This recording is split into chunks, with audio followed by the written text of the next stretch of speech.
So hey guys, in this video tutorial I'll be making a navbar, a responsive navbar.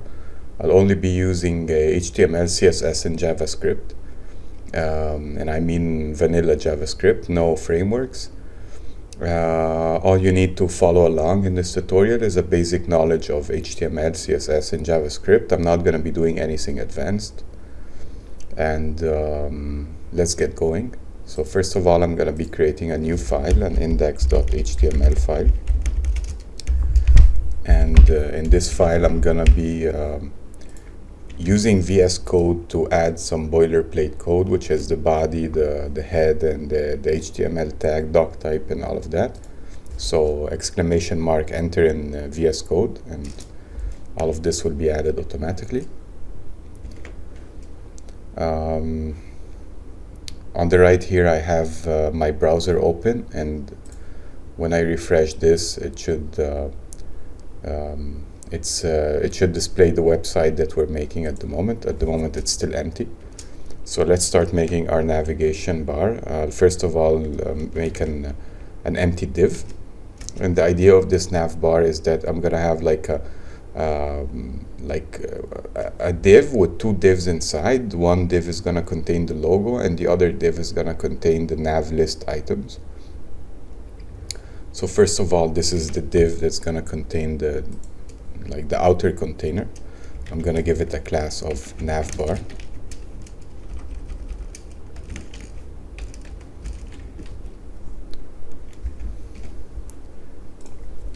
Inside the navbar, we're going to have another div that contains the logo of the website. So I'm going to give it a class of nav logo. And then I'm going to have an unordered list, and this unordered list is going to contain the various list items in the navbar. And I'm going to be giving the unordered list a class of nav list. Okay, then we want 6 list items inside the nav list, or 5 at least. So I'm going to be doing like a nav list item, list items with the class of nav list item, and copy and paste this for like, I don't know, 5-6 times. And then so I'll save, and live server will immediately show me a preview of the website. And at the moment we have a list with empty items. So let's start adding some items to our nav list. For example, home, I don't know, shop, contacts,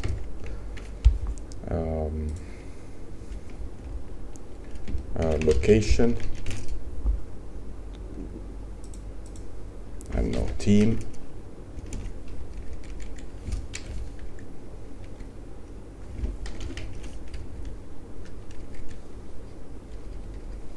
and about. Basically just random words, really. It's like whatever you might have in a navigation bar. Okay, so next up I want to make like the navigation bar horizontal. So I'm going to be creating a style section here. I'm going to be using internal styles. I'm not going to be doing an external file with the CSS. This is usually not a good practice, but I want to keep the styles in the same file as my HTML for this tutorial's sake only. So anyway, let's target the nav list and turn it into a display flex so that items are shown horizontally. And we see that we have the bullet points overriding each other, so we go for a list style none, which is going to remove the bullet points. Now we have another little problem, that the list items are too close to each other, so we're going to do like a nav list, target the class of all the items, nav list item, and give them a little bit of padding to the right of 1 rem. So now we have a little bit of space between every item. And now I want to add a logo of the website in the navbar itself. which I'm gonna be putting in the division that I made at the beginning, the nav logo division. So I'm gonna go real quick right here and download a logo. Okay, let's go with this, for example. Free download. Let's download it. Okay, so I took the logo from Pixabay and I moved it to the folder where I have my project. Now let's add an image element inside the div that has a class of the nav logo. We add an image element, and the source of the image is gonna be, I wanna rename this to not have any space. Okay, so red logo.png, and okay, here it is, but it's obviously a little bit too big, so we're gonna target the nav logo class, and specifically the image element inside the nav logo, and reduce its width to 50 pixels. See how that looks. It's not bad, but now the logo and the nav list items are on top of each other. I want them to be next to each other, so let's target the navbar and turn that to a flex box as well. So the orientation of it is going to be horizontal by default. So navbar. Navbar, by the way, is the div that's containing all of the navbar, and I'm going to be turning this to a display of flex. And okay, that's better. Now let's give the navbar a background color.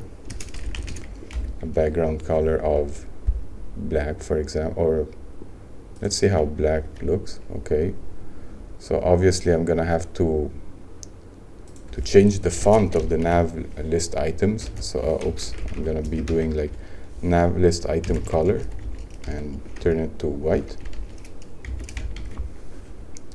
Okay, that's good. And then I want to remove the border that's on top here and on the left here.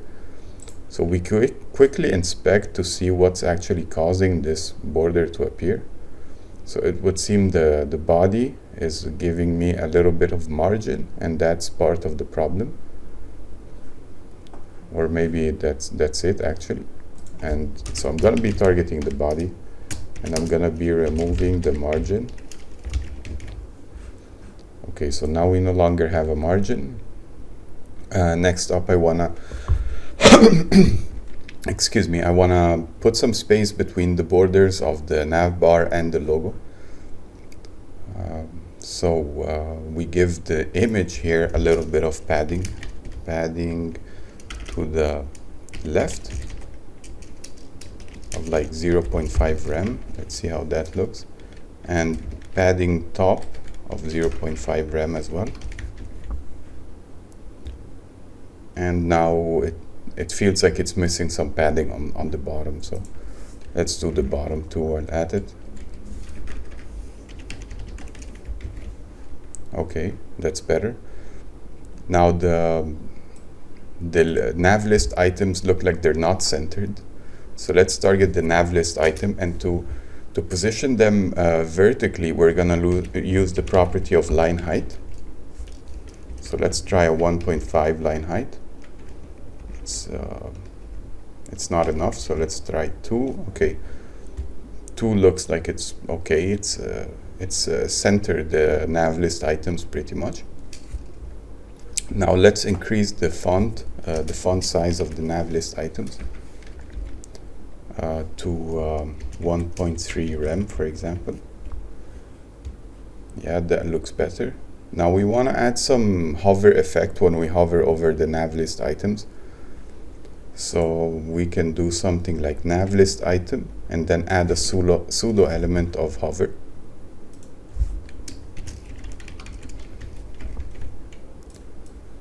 And what happens when you hover over them, we're gonna change the color of the font to something else. Like, what could we change it to? I don't know. Let's do this bluish color here. Yeah.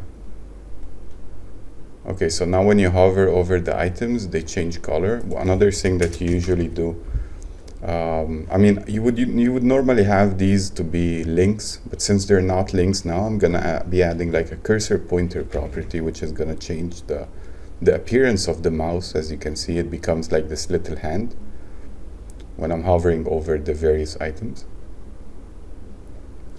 Okay, now we want to make it so that when the navigation bar becomes too small to contain all of the nav list items, I want the nav list items to disappear and turn into a menu button, kind of like you have in the bootstrap navbar.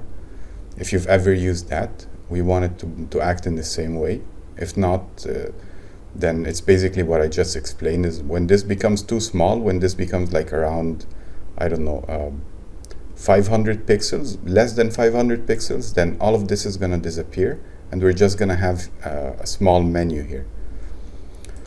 So how do you do that? You do that by adding a media query. So we're going to do media screen, which is suggested to me by VS Code. Media screen and then max width, and we write the width in pixels of 500 pixels. So whatever we write inside this media query is going to be applied only when the screen size is of a max width of 500 pixels. What does that mean? In other words, it means 500 pixels or less. If you think about it, max width of 500 pixels means anything that is below 500 pixels, basically. Okay, so what happens when we're below 500 pixels? As we said, we want to be hiding the nav list items. So we take the nav list item, we target the nav list item, and we give it a display of none when we're below 500 pixels. So as you can see, this whole thing disappears when we're below 500 pixels. Okay, so next up we want to be adding like a menu icon when we're below 500 pixels. So in the navbar, we're going to go ahead and add another div, and we give it a class of, for example, menu icon. And inside the menu icon div, we're going to be adding an image element where we're going to be putting our menu icon. Now I was already looking for some menu icons over here, and we're just going to be picking one of them and using it. So I want something that's not black so we can see it against our black background. Okay, this could work.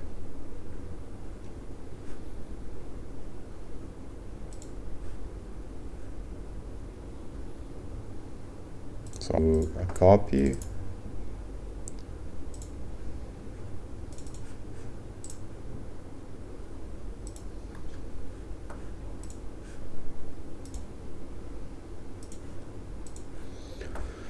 Okay, so going back to our project, I'm gonna be like putting the menu image about here. So the source is menu.png.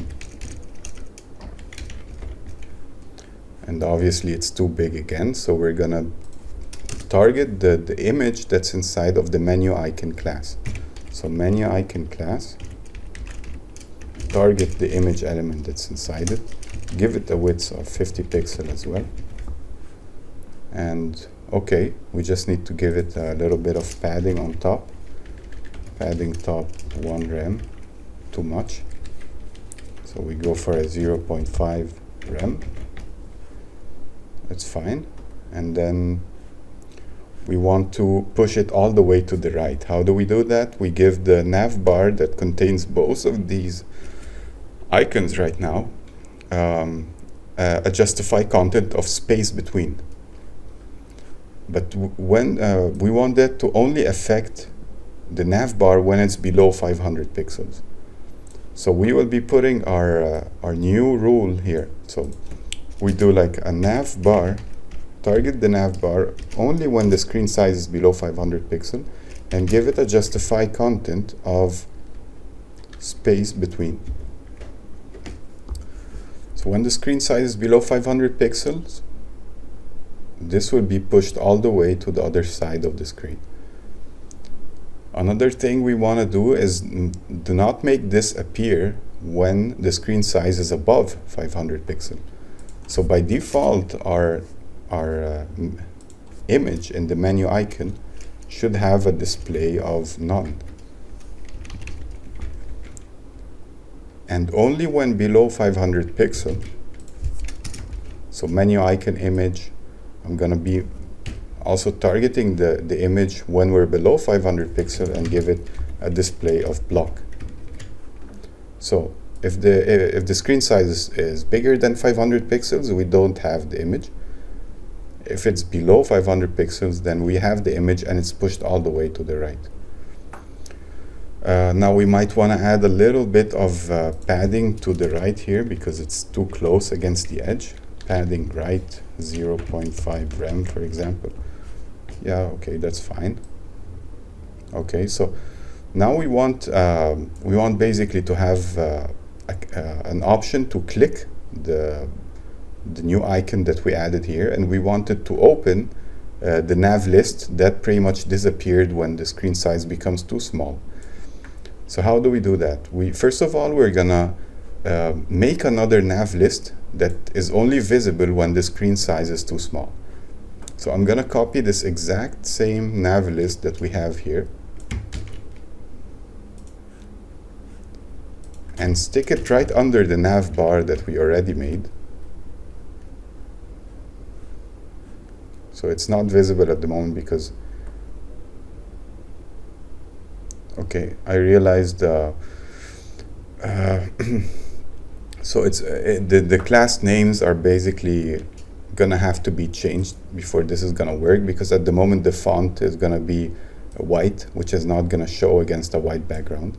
So I'm gonna quickly change the nav list, the nav list class and the nav list item class here of the second nav bar that I'm making. I'm basically making another nav bar that's gonna open only when the screen size is below 500 pixels. And I'm gonna be calling it navbar vertical. So this is my other navbar that I want to eventually only show when I'm below 500 pixels. And I want to apply pretty much the same styles that I have on my previous navbar, except that it's going to be in a column. It's not going to be shown horizontally. So I'm going to be taking like the nav list and the nav list item rules, and I'm going to be copying them exactly, adding a vertical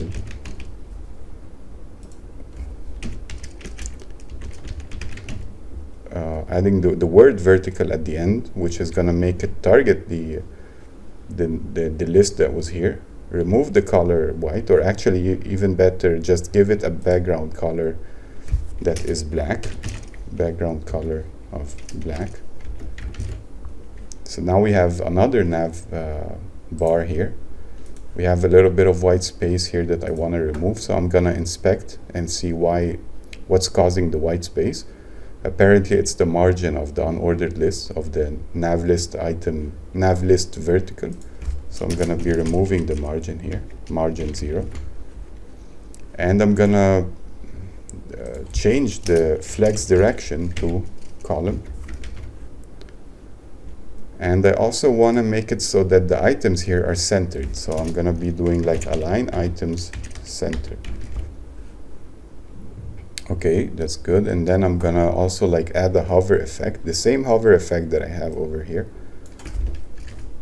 I want it to be applied also to nav list items vertical, which are the items of my vertical navbar.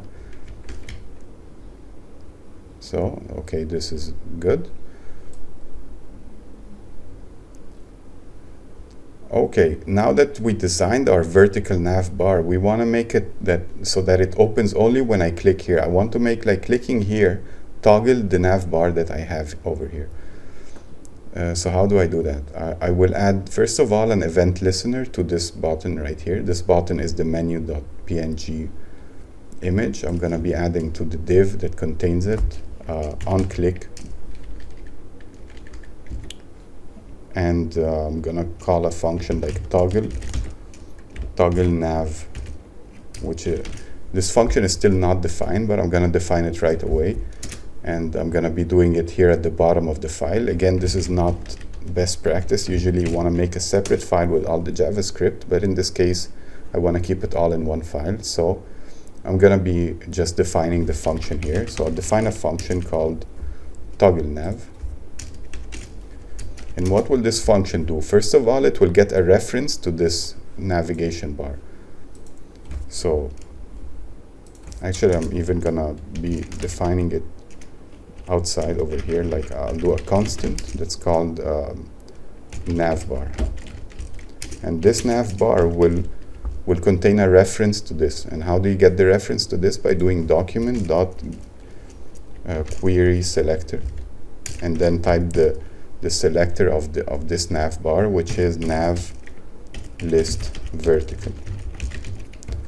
So navbar, as soon as this script runs, will contain the reference to this nav list, and then we want to be able to toggle it. So we need to check what's the display property of the navbar. And to get the display property, we use something called get computed style. Get computed style of the element, the name of the element, navbar, and then the property display. So pretty much this part of this snippet of code that I highlighted over here will get all the properties of the element that whose name is written in here. And then with the dot display, it selects only the display property.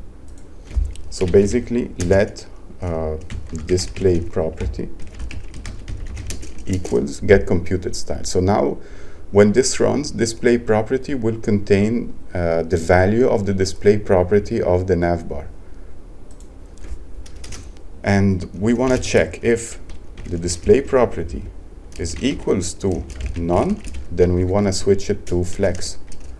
We want to do like navbar dot style dot set property of the display, and let it be flex. On the other hand, if display property is already flex, if display property equals flex, then we're going to be doing the same thing, but instead of setting it to flex, we're going to be setting it to none. So if you think about it, effectively, this will toggle the navbar over here whenever we click on this. So now we have to check if it's actually working. And no, we have a little problem. So let's go to the console and check the debugging or whatever error message we have here. Failed to execute get computed style. Parameter 1 is not of type element. So we have a problem here. Navbar is missing the capital B. Okay, so this will not make it work, obviously. Okay, so we have another error. Let me debug real quick and I'll get back to you when I find the error. Okay, so the error was that I was actually writing the navbar as a string, when in fact it's not a string. This is the name of a variable, so you write it without quotation marks. Okay, so let's see what happens now. Now it's toggling properly. Okay, we still have one little problem now, is that if I toggle this on and then I enlarge the screen size, you see the other navigation bar should disappear at this point. But what is actually happening is that the vertical navigation bar keeps staying where it is. So what I'm going to do is add an event listener to the window resize of the browser. So whenever you resize the window, I want a function to trigger, and I want that function to check the size of the screen, and if it finds out that the screen size is gone above 500 pixels, I want it to remove this this other navigation bar. So let's do that. We'll do a window on resize. This adds an event listener on the resize of the window, and I'm gonna be doing like a hide nav bar. So every time the window resizes, it will try to trigger this function, hide navbar. This function I've not defined yet, so let's do it. Let's do a function, hide navbar. So what will this function do? First of all, it will get a reference to the nav list. It will check if the window size is bigger than 500 pixels. And if so, it will switch the display property on the reference of the navbar to display none. So in other words, it will do if window dot inner width, this gets the width of the window, is bigger than 500. So check if the inner width is bigger than 500. If so, then I want you to get the nav bar, which is the reference to the vertical nav list here. I want you to get this and do a style. Actually, no, sorry. Get a set property. Set the property of display to be none. So this should check if this is bigger than 500 pixels. Well, it's not working. Let's go right ahead and debug it. So I should have done like style.set property, but I just typed set property, so it's not working. Okay, let's save. Now, if we resize, this is gonna immediately disappear because every time I resize, it checks if the size has become bigger than 500 pixels, and if so, it closes the nav bar that's vertical. And one last thing I wanted to do, just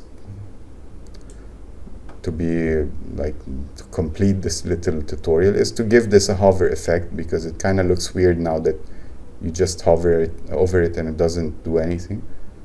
So the the menu icon over here,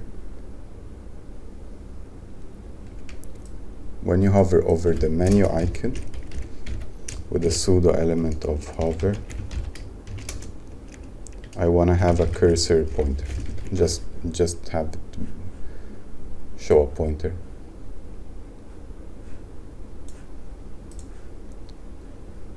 So at the moment I have another problem, that the vertical nav list by default is on. We want to make it so that by default this is none. Okay, and that should be it. So when this becomes too small, then we can toggle it. And when we go back to full size, we see the whole navigation bar again. And yeah, that was it for this like mini tutorial. I hope I didn't bore you too much. I hope maybe you learned something from it or found it useful. And I'm gonna be seeing you in the next one. So bye-bye.